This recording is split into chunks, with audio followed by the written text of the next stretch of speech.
votre rang. Hello, c'est Mélodie Bouéa. En tout cas, nous sommes live en direct de Brazzaville.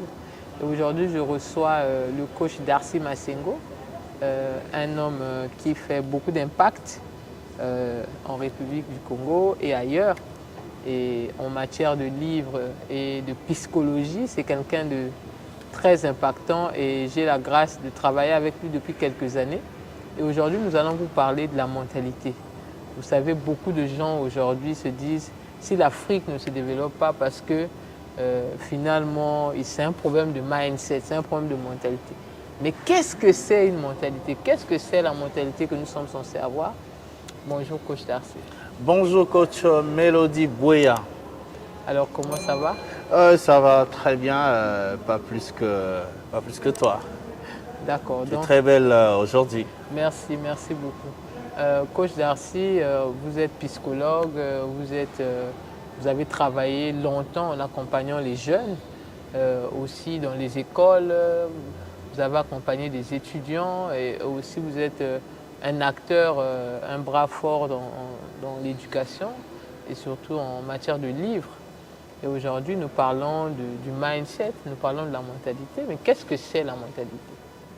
La mentalité, je pense bien que sur 100% de ce que nous sommes, 95% provient de notre mental. Parce que le cerveau reste l'organe principal qui communique tout dans notre corps. Et donc, Dieu en créant l'homme, c'est vrai qu'il avait tout mis en l'homme, mais après, il a donné à l'homme la capacité de tout faire. Et tout se passe avec notre cerveau ou encore notre mental. Et vous savez, toute chose avant de l'avoir, il faut d'abord avoir éventuellement incrusté cela dans votre mental. Et c'est comme ça, bien évidemment, tous les grands esprits ont pu réaliser. Alors, il se pose un véritable problème en Afrique. Comment se fait-il Dieu? Parce qu'il faut reconnaître que la richesse qui existe en Afrique vient de Dieu. Personne n'est venu cultiver ou encore planter l'uranium ici, l'or, le diamant, le colbert.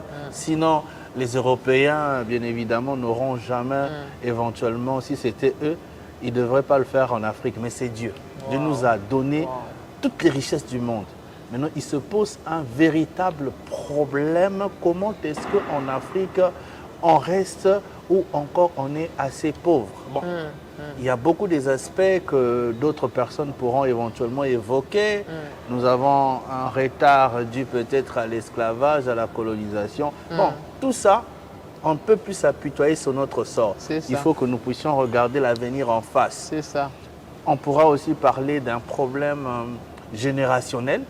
Ok, mais là aussi nous dirons, nous ne pouvons plus en fait jeter les pierres sur ceux qui nous ont précédés. Nous sommes face à un challenge, face au défi. Et pour en arriver là, nous devons avoir un mental d'acier. À ce qui paraît, nombreux aujourd'hui vivent déjà dans la résignation. Il y a un problème de crise de confiance en soi, il y a un problème de crise de conscience en soi.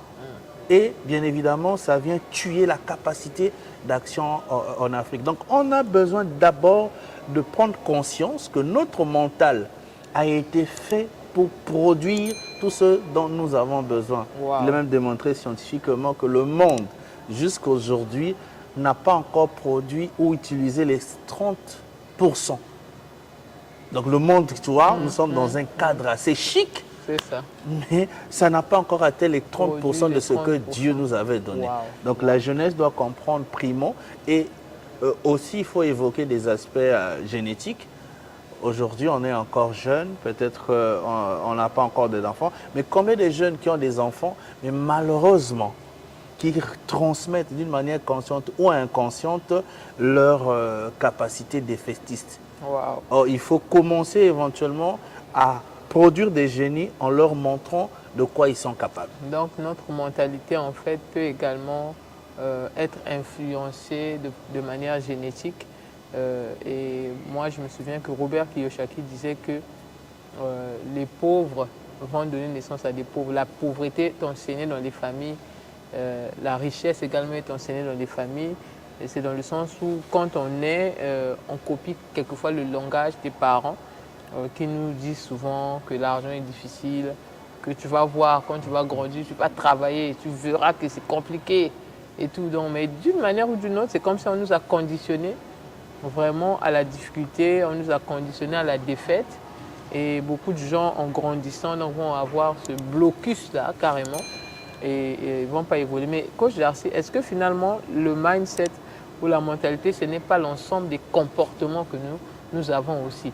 Parce qu'on remarque qu'aujourd'hui, les gens affichent certains comportements quand tu vas dans les administrations publiques, quand tu vas dans les milieux, dans les entreprises, dans les milieux professionnels, mais il y a des comportements incroyables où le chef, il se croit trop chef, où il se croit parce qu'il a un poste qui veut dominer les autres, ou encore, en tout cas, il y a beaucoup de comportements aujourd'hui que nous voyons qui rendent justement difficile aussi l'accès à la réflexion.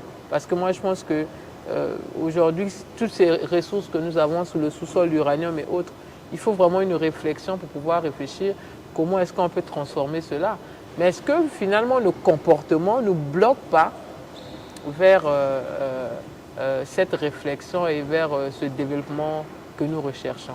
Très bien, nous allons revenir, il y a une pensée sacrée, c'est une pensée bouddhiste qui dit s'aimer une pensée, c'est récolter un acte. S'aimer un acte, c'est récolter une habitude. S'aimer une habitude, c'est récolter un caractère. Et s'aimer un caractère, c'est récolter une destinée. Donc tout commence par la pensée. Wow. Effectivement, ces problèmes de comportement, bien évidemment, sont dus à une culture. D'accord? Que les gens ont fini petit à petit par adopter.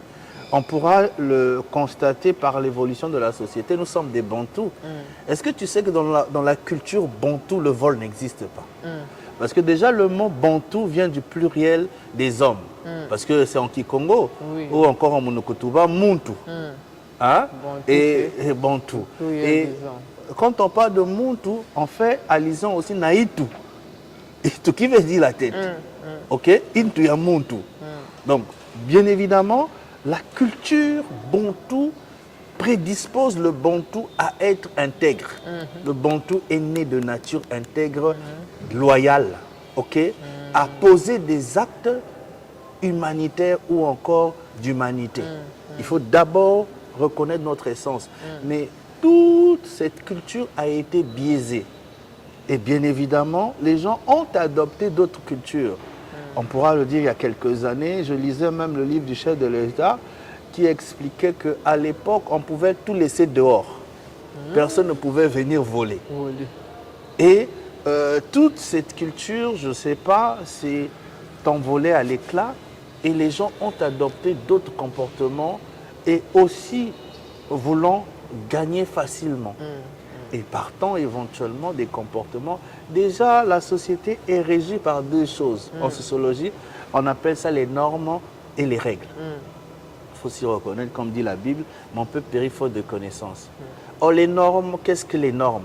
Les normes, ce sont éventuellement des principes déjà établis dans une structure, comment les gens doivent être conduits. Il faut reconnaître une administration est régie également par un règlement intérieur. Et les gens, par leur ignorance ou encore, bien évidemment, par leur incompétence, violent les lois. C'est ça. Et là, on retombe sur un principe éventuellement, comme on le dit, nul n'est censé ignorer la loi. Et les règles, ce sont des conduites parce qu'il faut reconnaître qu'à la base, on est aussi censé à des choses qu'on explique moins. On organise les conférences, moi, par exemple, sur l'éthique, sur la déontologie. Okay? On va dans tous les sens. Par exemple, nous sommes aujourd'hui au Congo, l'année de la jeunesse. Précédemment, il y a eu toujours des activités. Mais tout le monde veut entreprendre, mais tout le monde ne veut pas appliquer ou connaître les principes pour entreprendre.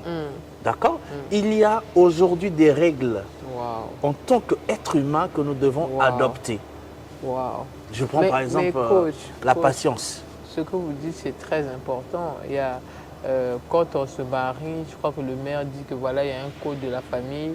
Donc, celui qui a institué le mariage certainement a mis des principes ou des règles pour ne pas se chevaucher ou pour éviter d'être dans la frustration. Et je crois que même l'État aujourd'hui a créé un code de la famille pour dire que bon, voici les règles si vous voulez vivre ensemble longtemps ou à vie. Mais la question, c'est que moi, je me pose aujourd'hui, on parle des règles et tout ça, mais on va voir un phénomène. C'est que nous, on fait le coaching, mais on trouve aussi des coachs, justement, qui sont en train d'enfreindre même à ces règles. On trouve aussi dans l'Église, où on est censé avoir une Bible qui nous donne les règles, la conduite. Mais on trouve aussi des gens dans l'Église qui sont en train d'enfreindre justement à cette loi-là. Qu'est-ce que nous devons faire dans ces conditions? La première des choses, c'est la prise de conscience. Socrate disait « Nul n'est méchant volontairement ». Fin de citation. Ok? Il y a un aspect très fort. On dit souvent la répétition est la meilleure des sciences. Ouais. C'est comme je disais, on est dans une société où on est plus engagé, où on veut plus le nécessaire. D'ailleurs, c'est le professeur Théophile Obenga qui disait, bien évidemment, il y a ce qui est nécessaire et ce qui est essentiel. Il faut passer à l'essentiel. Ok? Et donc, qu'est-ce qu'il faut faire? C'est comme tu as su le dire, on est coach. Nous-mêmes aussi, nous sommes responsables parce que nous parlons moins des valeurs. Parce que la seule chose qui peut éventuellement recadrer une personne, ce sont les valeurs. Il faut bien évidemment que nous repartions, nous faisons un peu marche en arrière. Ok? Et que nous présentons naturellement les valeurs et les vertus. Sinon, après, nous allons nous fatiguer parce que, tiens-toi calme, que nous serons nous-mêmes prêts à quitter le pays lorsque le pire arrivera devant ces comportements. Parce que, coach, récemment, c'est à cause de ça que j'ai lancé une série un peu comme d'éducation où on le fait comme en mini-citation, où j'ai appelé ça la winner attitude, apprenons à être courtois. Parce qu'en réalité, le constat est fait que beaucoup de gens, on travaille ensemble, on vit ensemble, dans les maisons, dans les familles, dans les entreprises, mais les gens manquent de courtoisie. Les gens ne sont pas courtois. Les hommes ne savent pas comment travailler avec une femme. Les femmes aussi, vice-versa, ne savent pas. Donc, on est dans un monde où encore les hommes entre eux manquent de courtoisie. Et donc, raison pour laquelle, je ne sais pas si coach, vous êtes tombé dessus. Très bien. Je parle vraiment de la winner attitude, apprenons à être courtois. C'est justement ces petits rappels pour montrer aux gens qu'en réalité, si on ne veut pas vivre comme dans la forêt ou dans la jungle, il y a des choses qu'il ne faut pas faire. Il y a des choses, par exemple, aujourd'hui, on va dans les entreprises, je donne un exemple banal, on est dans une réunion, mais il y a des gens qui ne savent pas que dans la réunion, en réalité, je suis censé suivre celui qui présente la réunion, pas être sur mon téléphone. Et beaucoup de gens ne savent pas que ce manque de courtoisie peut frustrer d'une manière ou d'une autre l'audience. Et on se retrouve dans des situations, par exemple, il y a des gens, tu arrives chez quelqu'un, on te dit faites comme chez vous, mais tu rentres dans la cuisine, tu ouvres gaillardement le frigo, tu te sers, etc. Tu ne sais pas que le fait comme chez vous, là, c'est un appel justement à te mettre à l'aise, mais ce n'est pas un appel à faire n'importe quoi, comme si c'était vraiment chez toi. Donc on dit fais comme chez toi, mais en réalité, tu ne dois pas faire comme chez toi. Donc, mais les gens ne savent pas, parce qu'ils se disent, bon, on m'a dit fais comme chez moi, donc je peux ouvrir le frigo, je peux me servir. Et donc tout ça, ce sont des petites choses quelquefois qu'on néglige, mais qui va avoir un impact dans nos relations, tout à fait. ou dans là où nous travaillons, etc. Tout à fait. Voilà pourquoi chaque personne a son niveau. Je prends par exemple le niveau ecclésiastique. Les pasteurs, il faut reconnaître, ce n'est pas parce qu'ils parlent de Dieu qui est bien évidemment qui sont droits. Il faut reconnaître qu'il y a le principe éducationnel à la base. Nous sommes des personnes nées des familles. Et donc à ce moment-là, nous avons reçu une forme d'éducation que nous devons respecter et honorer. Et que les pasteurs doivent comprendre qu'ils sont prêts eux-mêmes à être des modèles. À être des modèles. Voilà, et là aussi, il faut lire. Parce que, bien évidemment, on a des livres qui ont écrit sur les comportements ou encore la marche. C'est assez important que, bien évidemment, les gens comprennent tout cela. Et dans le domaine professionnel, parce qu'on ne peut pas faire le primaire, le collège, le lycée, jusqu'à l'université. Et qu'on arrive dans une administration, parce qu'à l'école, on ne nous enseigne pas comment mal se comporter, on transmet toujours des valeurs. Mais comment on arrive à un certain niveau que ces valeurs sont tordues. Et donc les gens, c'est juste une prise de conscience. Et moi, je me dis, avec beaucoup d'efforts, on peut arriver naturellement à être droit ou encore, bien évidemment, à être ceux qui servent la société, quoi. Voilà. Ok, ben c'est super, c'est super. Nous pensons que ce genre de sujet pourrait aider ou pourrait nous aider en tout cas parce que nous ne sommes pas exclus dans ces choses-là. Donc ça pourrait nous aider à construire justement un environnement sain dans lequel nous vivons, ou des entreprises saines, ou des familles saines, et pour que ça nous aide à aller de l'avant. En tout cas, c'est Mélodie Bouéa et Darcy Massengo. Nous espérons vous retrouver dans notre prochain numéro. Merci, bye bye.